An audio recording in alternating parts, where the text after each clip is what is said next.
नमस्कार मित्रांनो. मला एक आज गोष्ट डोक्यामध्ये आलं, की आपण एवढे महाग फोन घेतो.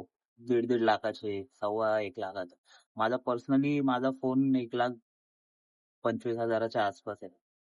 आणि आपण त्या फोनला आपल्या पॅन्टीच्या खिशामध्ये किंवा ट्रॅकच्या खिशामध्ये, जीन्सच्या खिशामध्ये मागे-पुढे ठेवतो आणि एकदम चिलॅक्स मोडमध्ये फिरतो आपण. मला हे नाही कळत, ते ₹500 चा पॅन्ट असतो फक्त आणि आपण 1.5 लाखाचा फोन त्याच्यामध्ये ठेवतो आणि एकदम असं चिल होऊन फिरतो. कधी असा तुम्ही विचार केलाय का तो फाटलेला असू शकतो किंवा फाटू शकतो आणि पडला तर किती मोठा लॉस आहे? म्हणून मी माझा फोन आहे ना हातामध्येच ठेवून फिरतो कुठे पण गेलो तर. पण लोकांना वाटतो हा फोन दाखवतोय, iPhone दाखवतोय. असं काही नाही मित्रांनो. भीती वाटते म्हणून मी हातामध्ये ठेवतो तो. काही विषय नाही बा. असंच नॉर्मली आला डोक्यामध्ये म्हणून मी व्हिडिओ बनवला बाकी काही नाही.